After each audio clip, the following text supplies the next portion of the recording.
Abrimos nuestras Biblias en el Evangelio de San Marcos.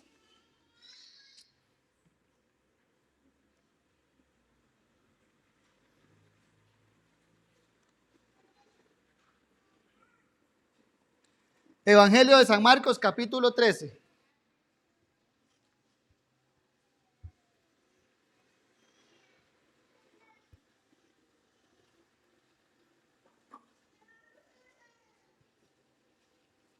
Amén. Leemos los primeros 4 versículos. Dice así: Saliendo Jesús del templo, le dijo uno de sus discípulos: Maestro, mira qué piedras y qué edificios. Jesús respondiendo le dijo: ¿Ves estos grandes edificios? No quedará piedra sobre piedra que no sea derribada. Y se sentó en el monte de los olivos frente al templo, y Pedro, Jacobo y Juan y Andrés le preguntaron aparte: Dinos, ¿cuándo serán estas cosas? ¿Y qué señal habrá cuando todas estas cosas hayan de cumplirse? Recién, hermanos, terminamos que estuvimos durante varias semanas con el capítulo 12. Creo que desde el capítulo 11, si mal no recuerdo, digámoslo así, hasta finales del capítulo 12, estuvimos tratando con lo que era, dijimos, la Semana Santa, la llamada Semana Santa, que comenzó con la entrada triunfal de Jesús a Jerusalén, cuando entró en un pollino de asna, recordamos, y por decirlo así, le tendieron la alfombra roja a él, una alfombra de palmas y todo el pueblo cantándole. Estamos ahora, lo que acabamos de leer, ante el cierre del ministerio público del Señor Jesús.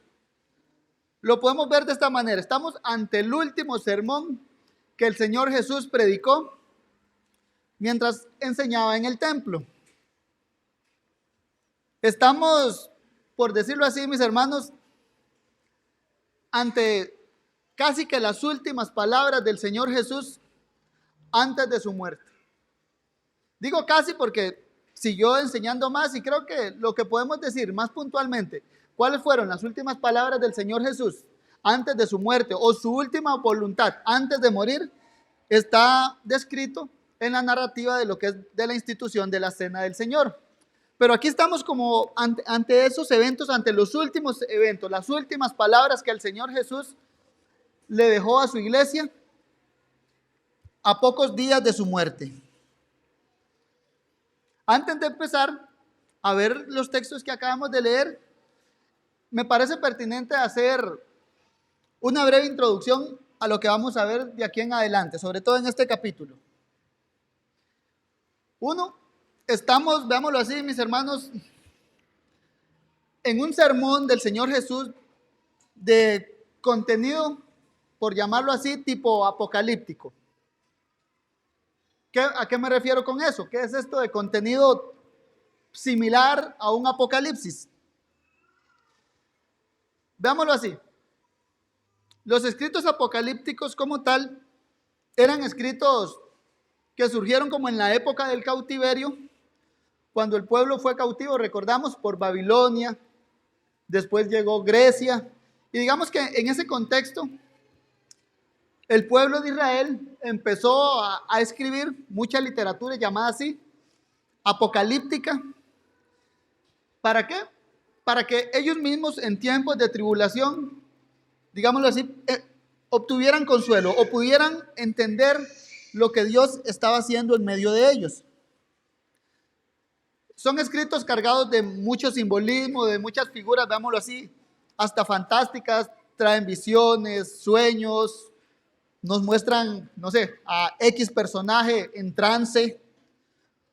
Podemos mencionar varios libros que no son inspirados, pero son de este tipo de literatura apocalíptica, como lo son el libro de Enoc, la ascensión de Moisés, libros los cuales nos muestran así como eventos, wow, uno dice fantásticos, que traen como un mensaje de fondo que le querían dar al pueblo de: vienen tiempos difíciles, pero también Dios va a salir triunfando. Y este tipo de literatura, digamos que lo que trataban de dar era eso, énfasis en que Dios sale victorioso o trataban de traer como un nuevo entendimiento redentor a la realidad presente que los destinatarios estaban viviendo. Este sermón del Señor Jesucristo, digamos, tiene partes que corresponden como a ese tipo de literatura, partes de estos elementos apocalípticos, y por lo mismo muchos autores y comentaristas lo llaman así, el sermón apocalíptico del Señor Jesús. Digo que tiene partes porque, como veremos, también tiene otras partes que no corresponden a ese tipo de literatura. Tiene partes que corresponden a ese tipo de literatura, como, veámoslo así, Marcos 13:24, cuando dice: el sol se oscurecerá, la luna no dará su resplandor, las estrellas caerán del cielo y las potencias que están en los cielos serán conmovidas. Verán al Hijo del Hombre que vendrá en las nubes con gran poder y gloria.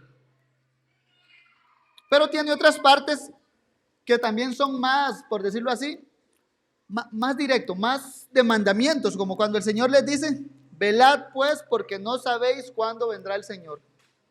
Ese tipo de mandamientos muy particulares no se encuentran en este tipo de literatura apocalíptica. Pero nos va a servir tener en cuenta estas distinciones a la hora de que vayamos a los textos.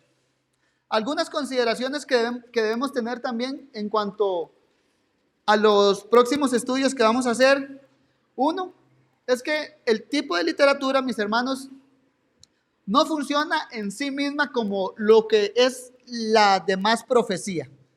Los apocalipsis, digámoslo así, contienen profecía, pero las mismas no son dadas de esa misma manera. Veámoslo como con un ejemplo, como cuando el profeta Samuel dice que va a venir un hijo del rey David. Y eso es un cumplimiento tal cual, viene un hijo del rey David y que sabemos que es Jesús. Pero cuando vemos este tipo de profecía dada por medio de símbolos, visiones y sueños, es algo como que no vienen a cumplirse tal cual. ¿En qué sentido?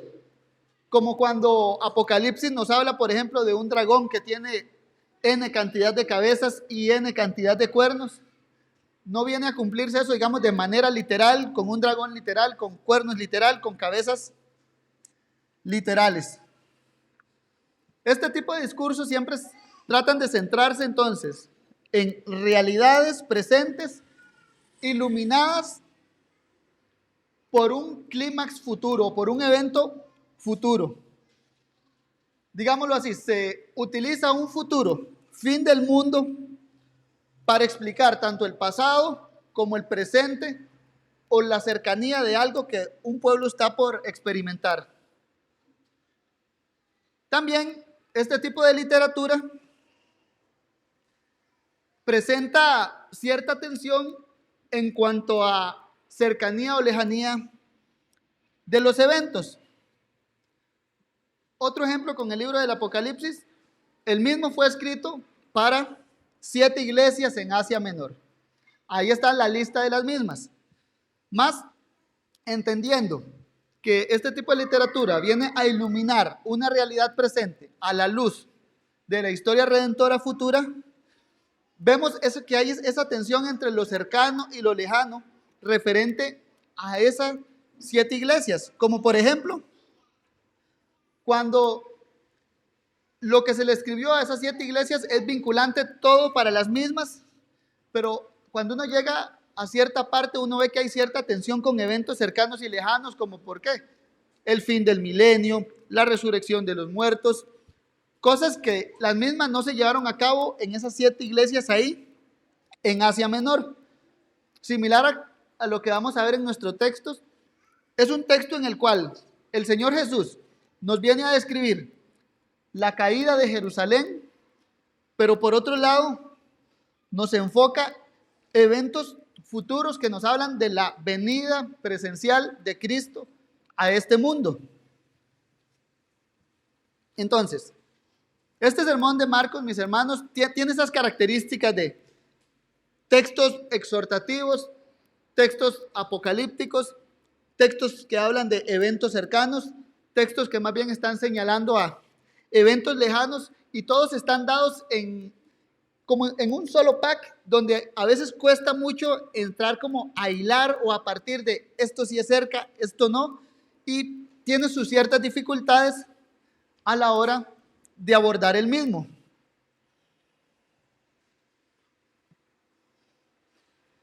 La sección entonces que estamos por estudiar, además de que presenta esas dificultades, veámoslo así, dentro del cristianismo en general hay mucha división en cuanto al mismo. Hay unos, por ejemplo, que cuando vienen a abordar lo que es Marcos 13, Mateo 24, Lucas 21, dicen, ok, todo esto es meramente futuro. Hay otro extremo que viene a decir, todo lo que estamos viendo es meramente pasado. Hay otros que reconocemos como que el texto anda entre los dos, partes pasadas, partes futuras, y tal vez donde aún así dentro de nosotros mismos diferimos. Cuando digo nosotros me refiero a los que sostenemos una postura milenial, dentro de incluso nuestra misma línea escatológica, diferimos en cuanto a qué parte pertenece meramente al pasado, qué parte pertenece meramente al futuro, o si vienen tan entrelazados que es imposible hacer una división. Particularmente yo de manera personal me considero un poco ecléctico cuando veo este tipo de literatura. Cuando digo ecléctico me refiero a, creo que todas las posiciones en sí tienen algo de verdad, porque cuando uno, por decirlo así, va y aborda el texto desde cierta postura, va a llegar a un punto que tropieza y se va a un hueco. Cuando va a abordar al texto desde otra postura, va a llegar y tropezar y se va a ir un hueco, porque este tipo de literatura presenta ese tipo de dificultad. Cuando digo ecléctico es que yo trato de abordarlo, veo que hay luz aquí, veo que hay luz aquí, tratemos de por decirlo así, de armar un muñequito bonito. Cito a J.R. Edwards, un comentarista de Mateo 24, y él cuando aborda los textos paralelos de Marcos 13, particularmente en esta parte, él dice así, que este texto se construye así sobre un doble esquema de tensión y paradoja, en el que la destrucción del templo, la caída de Jerusalén, funcionan como prefiguración y paradigma, dice, de la segunda venida del Señor Jesucristo. Esta combinación de cumplimiento cercano y remoto es característica de la profecía del Antiguo Testamento, por lo que no debería sorprendernos encontrarla en la enseñanza profética del Señor Jesús. Recordemos que el Señor Jesucristo, cuando llegó a Jerusalén, una de las cosas que remarcamos es que Él llegó como un profeta, como el profeta, veámoslo así, recapitulando Jeremías 7, como el profeta que vino a hacer una vez más la limpieza del templo. Así que J.R. Edwards, él dice, no nos extrañaría que Jesús como profeta venga y dé este tipo de enseñanzas tal cual lo hacían en la antigüedad. Este y los siguientes domingos, entonces, vamos a centrarnos sobre este sermón escatológico del Señor. No creo que vayamos a poner fin al debate que ya ha existido por bastantes siglos, pero sí creo que por lo menos, mis hermanos, debemos sentar las bases sobre lo que sí quiso decir el Señor Jesús de manera clara en cuanto a la caída de Jerusalén y respecto a la segunda venida del Señor. Ahora bien, para abordar en sí los 4 versículos que acabamos de leer, vamos a verlos, mis hermanos, desde 2 encabezados. El primero va a ser la profecía de la destrucción del templo y el segundo, la pregunta de los discípulos. Por cuestión de tiempo, hoy solo vamos a ver el primer encabezado, la profecía de la destrucción del templo. Procedamos a ello entonces. Vayamos a Marcos 13, versículo 1. Dice así: saliendo Jesús del templo, le dijo uno de sus discípulos: Maestro, mira qué piedras y qué edificios. Marcos lo primero que nos describe entonces es que Jesús sale del templo, saliendo Jesús del templo. Aquí entendamos, estamos ante, digámoslo así, la cúspide del conflicto de Jesús contra el liderato judío. Ya refutó, recordemos, a los sacerdotes y a los fariseos. Después refutó a los herodianos junto con los fariseos. Después refutó a los saduceos. Y después duró buen rato con los escribas. A los escribas entonces los abordó, les cuestionó su doctrina, les cuestionó su práctica y nos dio un ejemplo de cómo una viuda de las que eran presa de los escribas, al final la elogió mucho más de lo que se elogiaban a estos hombres. Y este conflicto como tal, aquí lo hemos marcado con una frase sencilla. Saliendo Jesús del templo.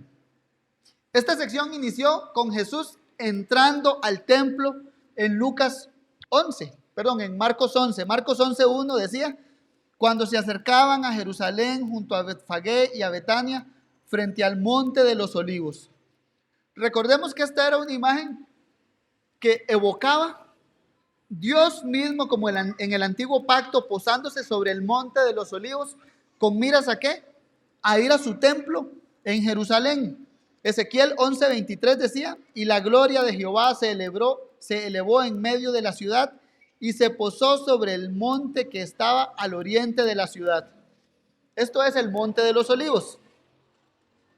Esta sección empieza entonces desde el capítulo 11 con el Señor Jesús posado en el monte de los olivos al oriente de la ciudad. ¿Para qué? Con miras de ir a Jerusalén, como vimos. Y entró como rey, estuvo enseñando el evangelio, dejó callados a sus enemigos. Y Marcos de manera sencilla nos dice, salió Jesús del templo.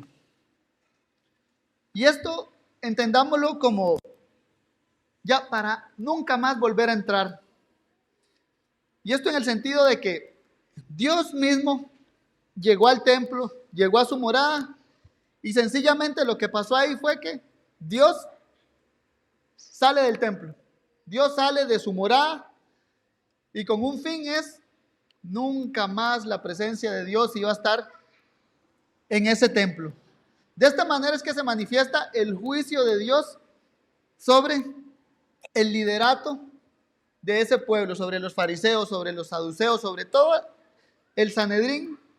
El juicio de Dios se viene a mostrar como se mostraba en el Antiguo Testamento. Dios abandonando el templo.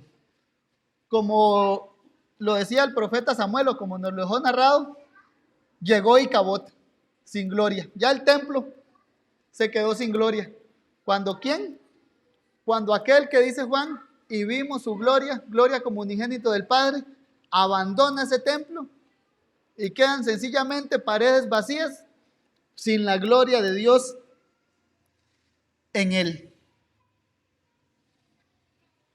Ezequiel nos dice que Dios se fue a posar entonces sobre el monte de los olivos, y lo que vemos aquí en Marcos 13, en el versículo 3 justamente dice, versículo 1 dice, saliendo Jesús del templo, y versículo 3, y se sentó en el monte de los olivos frente al templo.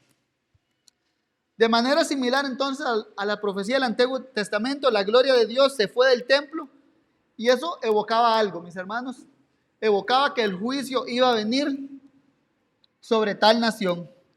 Así como cuando la gloria de Dios del templo se fue la primera vez y nació Icabod, vinieron los filisteos e invadieron Jerusalén. Luego la gloria de Dios del templo se fue, lo profetizó Ezequiel. ¿Y qué pasó? Llegó Babilonia. Ahora lo vemos aquí, Dios saliendo del templo, y como vamos a ver, llegó Roma y les destruyó el sitio que tanto amaban. Dios ya no respaldaba a la descendencia física de Abraham en la carne, y por ende se vino el juicio sobre lo mismo. Lo llamaron endemoniado, lo querían asesinar, lo llamaron hijo de fornicación. Como veremos, una semana más tarde lo escupieron, lo golpearon, le vendaron los ojos, le daban puñetazos, le decían, adivina qué te pasó.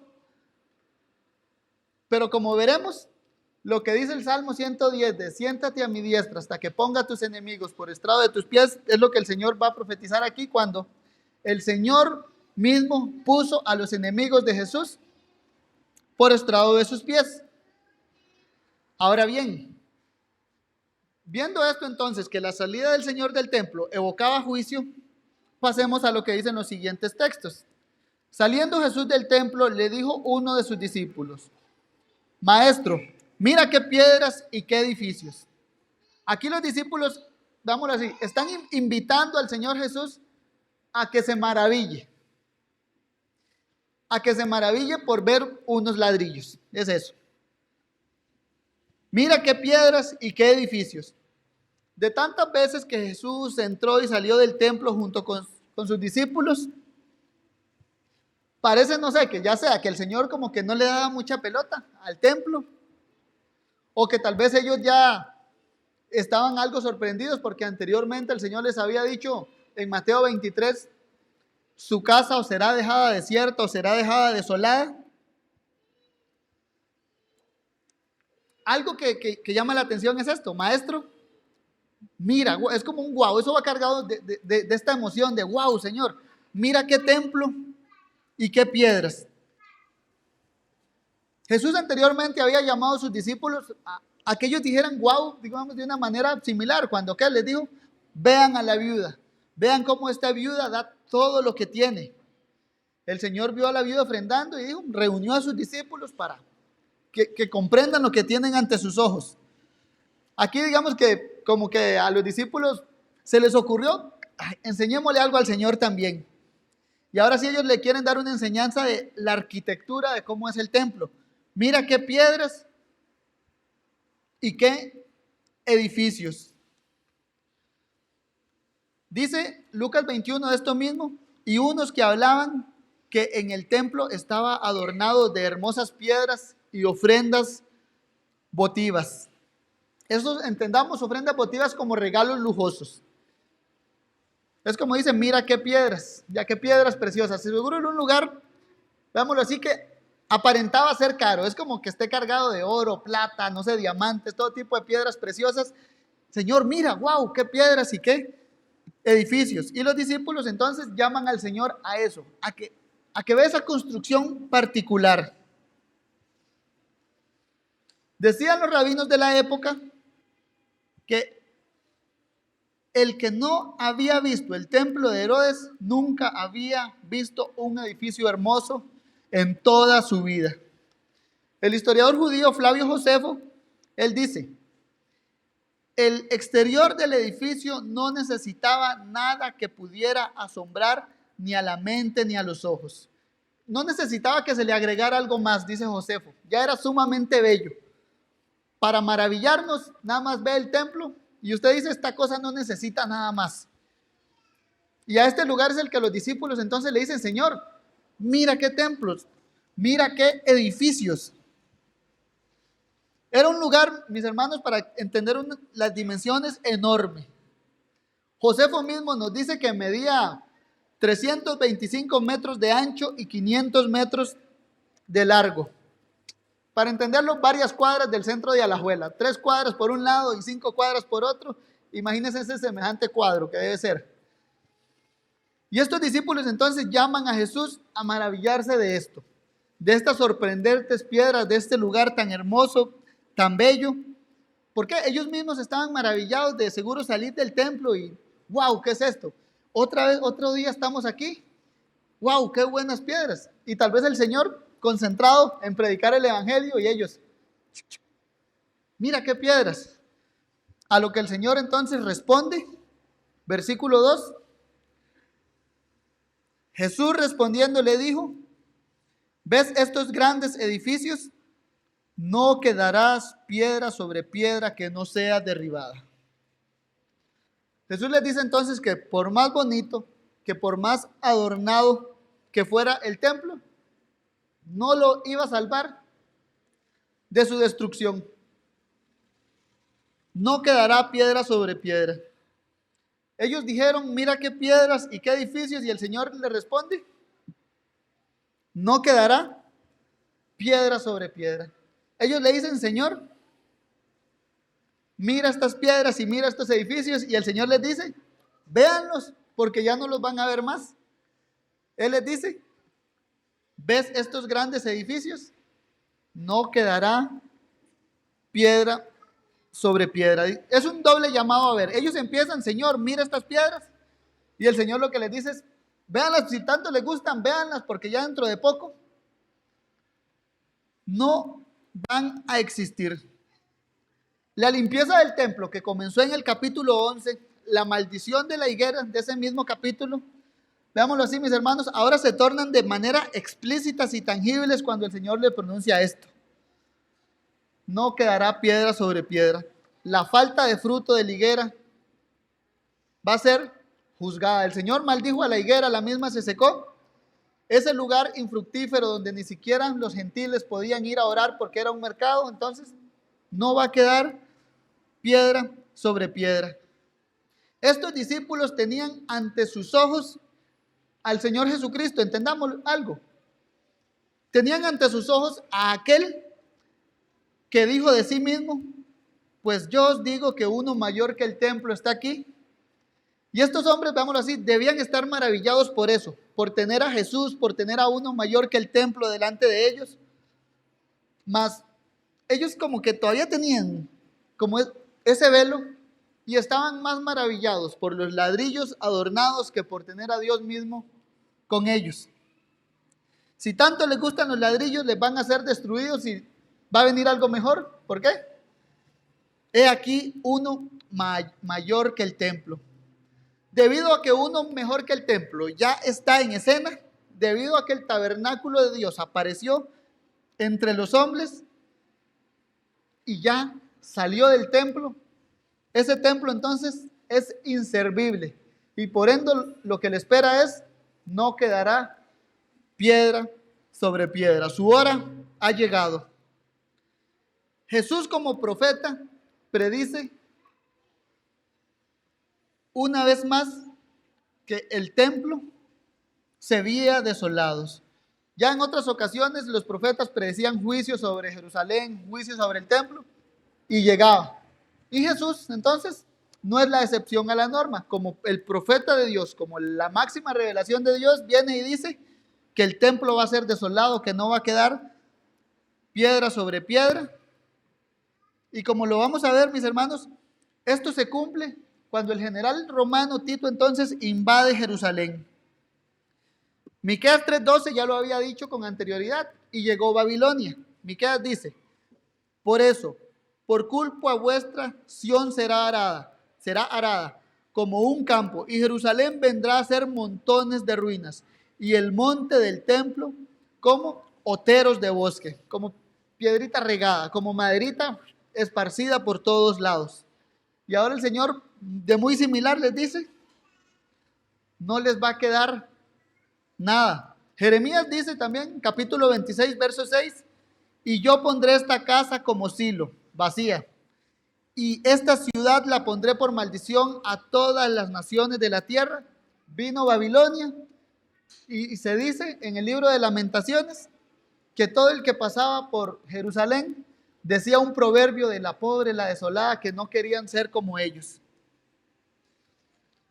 Tal predicción que estaba dando el Señor Jesús, mis hermanos, tocaría una fibra muy sensible del pueblo judío. ¿Por qué? Porque era el centro de ellos, su templo, su adoración, su recaudación, todo giraba en torno a eso. Y a Jesús mismo le pasaría como le pasó a muchos profetas del Antiguo Testamento. ¿Que qué? Que por meterse con el templo y con el culto, terminaban muertos. Jeremías 26, verso 20, nos dice, por ejemplo, hubo también un hombre que profetizaba en nombre de Jehová, Urías, hijo de Semaías, de Kiriat Jearim, el cual profetizó contra esta ciudad y contra esta tierra conforme a todas las palabras de Jeremías. Versículo 22. Y el rey Joacín envió hombres a Egipto, a el Natán, hijo de Acbor, y otros hombres con él a Egipto, los cuales sacaron a Urías de Egipto y lo trajeron al rey Joacín, el cual lo mató a espada y echó su cuerpo en los sepulcros del vulgo. Con Jesús esto no sería diferente, así como él mismo vino recapitulando que él era como un mejor Jeremías que predicaba contra el templo. Asimismo, por Jesús, o por meterse con el culto judío y con el templo, él mismo va a terminar muerto por lo mismo. ¿Por qué? Porque como vamos a leer dentro de varias semanas, una de las acusaciones que se le hizo al Señor Jesús fue: este hombre dijo que iba a destruir el templo. Esteban murió por lo mismo, cuando dijo: porque este anda diciendo que el templo va a ser destruido. Ya Jesús aquí está tocando una fibra como muy sensible, digamos. Ya algo que era como meterse con la madre de alguien, algo así era. Si se mete con el templo, vamos de una vez y lo abordamos. Ahora, esto se cumplió, mis hermanos, y terrible, en el sentido de que lo que Jesús dijo de no quedará piedra sobre piedra, del historiador Josefo nos dice que mientras el santuario ardía, cuando Tito llegó a Roma, dice, no hubo muestras de piedad para el anciano, ni respeto por el rango. Al contrario, niños y ancianos, laicos y sacerdotes fueron igualmente masacrados. Josefo, lo cito de nuevo, dice, el emperador ordenó que toda la ciudad y el santuario fuesen arrasados hasta el suelo, dejando solo las torres más altas, Fasael, Hípicus y Marián, y la parte del muro que encierra la ciudad por el lado oeste. Todo el resto del muro que rodeaba la ciudad fue tan completamente arrasado hasta el suelo que no quedó razón alguna para que los futuros visitantes del lugar pensaran que jamás hubiese sido habitada. Ya quedó, dice Josefo, nadie pensaría que ahí hubo algo por mera vista. Quedó totalmente en ruinas. ¿Qué con esto, mis hermanos? Que al final estos hombres, por meterse con el Señor Jesús, por buscarse al peor enemigo que se podían buscar, no les quedó nada bueno. ¿Por qué? Porque la ira y la venganza de Dios estaban señalándolos a ellos. Recordemos, el que se mete con el Hijo, se mete con el Padre y el Padre defiende a su Hijo. Y aquí vamos a ver que el no quedará piedra sobre piedra se manifiesta de manera innegable como el juicio de Dios sobre esta generación perversa que mató a su Hijo Jesucristo. Y aquí terminamos con la primera parte entonces de esta exposición. El segundo punto lo vamos a ver de hoy en 8. Pero para terminar, mis hermanos, quiero que tratemos de, ¿qué sacamos de esto para nosotros? ¿Qué sacamos de que Jesús dijo que no quedará piedra sobre piedra, de que el templo fue destruido en el 70? ¿Qué sacamos de eso? Primero, mis hermanos, quiero que reflexionemos brevemente en nuestro sentido de maravillarnos. Leímos que los discípulos estaban maravillados por las piedras del templo. Y lo triste de este caso entonces es que ellos tenían frente a sus narices a Dios mismo, a la gloria de Dios, y al parecer estaban más maravillados por ladrillos adornados que por tener al Hijo de Dios entre ellos. Lo vieron sanando, lo vieron expulsando demonios, lo vieron reprendiendo al mar, lo vieron orando, lo vieron dándole órdenes a las enfermedades y las mismas abandonaban, lo vieron dándole órdenes a inválidos y los inválidos le obedecían y caminaban. Ya tenían que estar maravillados con el Señor Jesús, pero aún así al final de la vida el Señor Jesús estaban más maravillados con piedras. Estos discípulos comenzaron su ministerio, mis hermanos, emocionados, al punto que cuando leemos el Evangelio de Juan, por ejemplo, siempre se nos narran que estaban contentos. Viene Andrés contentísimo y va a llamar a su hermano. Venid y ved, hemos encontrado al Mesías.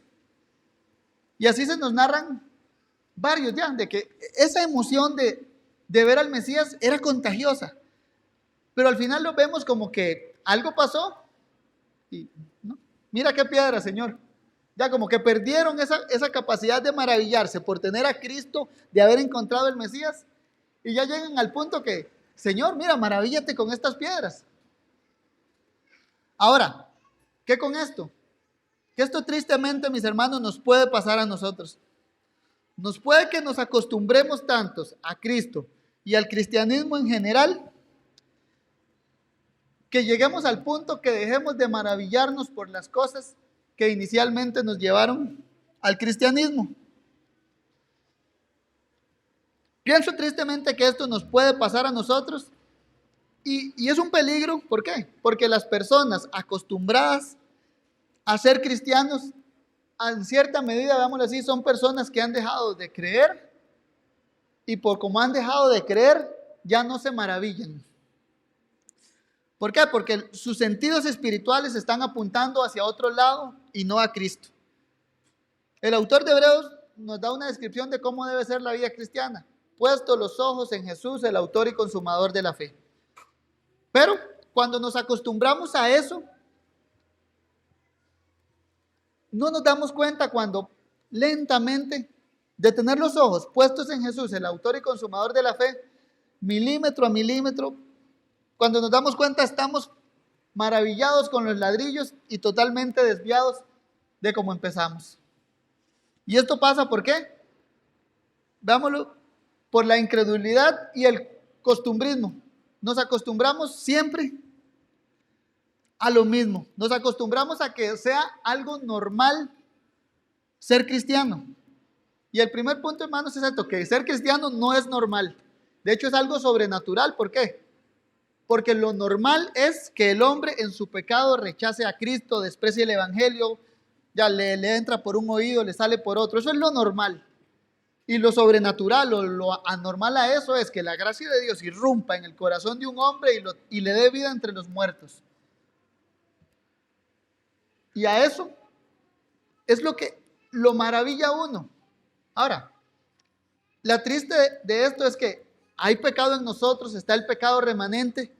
Y el pecado remanente, llamémoslo ese viejo Adán, quiere ir tomando fuerza. ¿Para qué? Para que apartemos los ojos de Jesús y los desviemos de los ladrillos. Y poco a poco vayámonos acostumbrándonos a, esto es tan normal, un domingo más, hasta que yo estoy sentado y bostezo. Pero antes no era así. Para algunos, oír esto puede ser un llamado de atención de, mira, sí, ay, yo me he acostumbrado a eso. Y ya el Señor, por medio de un llamado así, ya lo levanta y ya esta persona le va a poner ganas a su cristianismo y ha puesto los ojos en Jesús, el autor y consumador de la fe. Para otros, van a seguir igual de acostumbrados. Un domingo más que tal vez medio me siento triste, me siento incómodo, me voy a la casa y listo como si nada. Vengo al otro domingo como normalmente lo hago y ya, listo. Otros saben que andan mal, saben que Dios les está hablando a ellos, pero les va a dar pereza y van a seguir aparentando y disimulando y actuando como cristianos normales. Los que están acostumbrados al cristianismo, veámoslo así, mis hermanos, han cambiado la forma por el fondo. Mira qué piedras y se olvidan de lo esencial que es Cristo y su reino. Y traigámoslo a nosotros. Mira qué cantos, qué música, pero sin reflexionar en el contenido teológico de las mismas, sin reflexionar en las letras que salen de nuestra boca. Qué buen predicador, qué elocuente, o al contrario, mira qué trabado que es. Pero sin atender el llamado al arrepentimiento. Los que se acostumbran al cristianismo, les hace falta, mis hermanos, lo que sí tenían los discípulos cuando escucharon al Señor Jesús en el camino a Emaús. Ardor o pasión, fuego por el Señor. Lucas 24:32 nos describe a estos hombres así. Y se decían el uno al otro, ¿no ardía nuestro corazón en nosotros mientras nos hablaba en el camino y cuando nos abría las Escrituras? Si uno de estos hombres estuviera aquí entre nosotros y aquí a la par y nos dice, ¿no ardía nuestro corazón? ¿Qué le respondería a usted? estaría en sintonía de sí, nuestro corazón, o tal vez uno extrañado del suyo, porque yo sigo normal, es una predicación más. Con esto, mis hermanos, lo que quiero es que preguntémonos, domingo a domingo aquí pasa esto, se nos abren las escrituras. Y nuestra respuesta a cuando se nos abren las escrituras, ¿cuál es? ¿No ardía nuestro corazón? ¿O estamos como si nada acostumbrados a esto? A que se nos abran las escrituras, se nos expliquen y ya. Aprendí un poco más, pero y ese ardor de corazón es wow, esas ganas de, mira, esto me lleva más a amar al Señor. Porque posiblemente, mis hermanos, si en nosotros no hay eso, ardor, posiblemente es que seamos nosotros de esos que estemos acostumbrados a ser cristianos. Y si estamos acostumbrados a ser cristianos, a verlo como lo normal, hay un grave peligro. Y es que quedemos contentos con ver ladrillos y no con Cristo y su reino. Ante lo cual, el llamado es, vayamos a la Biblia, que esta nos habla de Jesús, y esta es la que nos ubica nuestros sentidos espirituales, o nos ubica nuestros ojos espirituales, ¿para qué? Para que sigan puestos en Jesús, el autor y consumador de la fe. Y para terminar, mis hermanos, quiero que también reflexionemos brevemente sobre la veracidad de Dios. Dios dijo que el templo caería y cayó. Hoy ese lugar ya, lo que hay ahí, unos cuantos muros que recuerdan dónde estuvo el templo. Y todavía no se sabe a ciencia cierta si es exactamente donde están esos muros, donde la gente va a llorar, si es que estuvo ahí o no. Hay su debate. Pero el punto es, lo que el Señor dijo se cumplió. Y aquí, mis hermanos, lo que quiero traer a memoria es que aún queda juicio que el Señor ha prometido para este mundo. Hechos 17:31 dice así: por cuanto ha establecido un día en el cual juzgará al mundo con justicia por aquel varón a quien designó, dando fe a todos con haberle levantado de los muertos. A los acostumbrados al cristianismo, oír esto no les causa nada. Un día más que se les abra del juicio final y listo. Entró por uno, salió por otro. A algunos esto les va a dar terror. ¿Por qué? Porque no quieren que este día llegue. Yo personalmente me acuerdo, cuando era incrédulo, yo leía cosas así y esto me causaba a mí terror. ¿Por qué? Porque yo sabía que yo no estaba bien con el Señor. A otros, esto, porque ha establecido un día, hay esperanza. ¿Por qué? Porque dice, en el cual Dios juzgará al mundo con justicia. Y si Dios juzgará al mundo con justicia a los que estamos en Cristo, sabemos que lo que dice Romanos es veraz. Que Dios es justo, pero el que justifica al que es de la fe en Jesús. Ya seremos justificados, somos justificados y seremos justificados plenamente. Anhelamos que el mundo sea juzgado con justicia y anhelamos habitar en un mundo donde more la justicia. ¿En qué grupo está usted, mi hermano? En el grupo de los que les entra por uno, les sale pero por otro, en el grupo de los que les da terror, en el grupo de los que anhelan esperar al Señor. O hay otros incluso que cuando escuchamos de esto nos causa cierta tensión también. Anhelamos que venga Jesús, amén, sí, deseamos estar con Él, amén, sí. Pero si hacemos un poquito de zoom en nuestras vidas, usted como papá creyente, ¿anhela que venga Jesús? Amén, sí. Pero si Jesús viene de aquí a una semana y sus hijos son incrédulos, como que no anhela tanto que venga Jesús porque sabe que ya vivimos en esa tensión de que queremos que venga Jesús, pero tememos por nuestros familiares incrédulos también. ¿Por qué? Porque no queremos ver a nuestros hijos perdidos. Tememos por el alma de ellos. Y no solo aplica a padres. Usted, hijo creyente, ¿anhela que venga Jesús? Sí, debe hacerlo. Pero por otro lado, tiene esa misma tensión o ese aguijón en la carne que le recuerda de, si viniera Jesús mañana, mi mamá, mi papá, mis tíos incrédulos van a perecer. Y traslapemos eso a toda relación cercana. O veámoslo, también hay otros que pueden estar atados a las cosas de esta vida que pueden ser creyentes, pero tal vez no anhelen que venga Jesús tanto. ¿Por qué? Porque están atados a que quieren viajar más, a que quieren casarse, a que quieren tener hijos, a que quieren terminar una carrera o hacer otro montón de cosas que en sí mismas son buenas, pero incomparables con la persona de Cristo. ¿A qué voy con esto? Primero, a que hasta cierta medida vivir en esa tensión es bueno. ¿Por qué? Mientras nos lleve a actuar. Si yo como padre vivir en esa tensión de quiero que venga Jesús, pero a la vez como que se retrase un poco,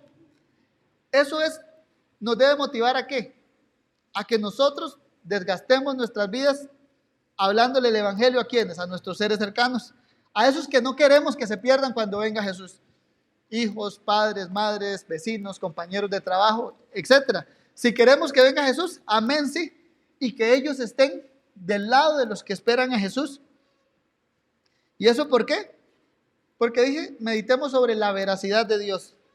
Y es que es verdad que Jesús vendrá de nuevo a juzgar al mundo con justicia. Y aquí es que pensemos cómo nos encontrará el Señor cuando venga ese día. Nos encontrará trabajando para su viña, como lo cantamos, dándole honra a Él. ¿Cómo nos encontrará el Señor Jesús en ese día, mis hermanos? Oremos. Dios Todopoderoso, gracias te damos, Señor, por hablarnos a través de tu palabra, por recordarnos de que tu Hijo Jesucristo, Señor, es el que merece toda honra y todo honor, porque Él es mayor que el templo, mayor que Salomón, mayor que cualquier cosa, Señor, que pueda existir, porque es tu Hijo. Ayúdanos, Señor, a que nos abra los ojos de la fe para comprender la magnitud de lo precioso que es Cristo, Señor, y por la fe amarlo más, aferrarnos más a Él y creer más en Él. Danos más fe, Señor, y danos más temor. Y guárdanos, Señor, te lo suplicamos, del peligro de acostumbrarnos a que esto sea normal. Si no, aviva el fuego en nosotros, Señor, y haznos cada día más ardientes por tu palabra, más deseosos de que nos hable, Señor. De que estemos ya expectantes siempre, Señor, y deseosos de aprender más de tu palabra, de que estemos expectantes del día domingo. Bendícenos, oh Señor, y ten piedad de nosotros si es que nos estamos acostumbrando a que esto sea normal. Guárdanos del peligro y ayúdanos a que nuestros ojos siempre estén puestos en Jesús. Y es en Él que te oramos. Amén.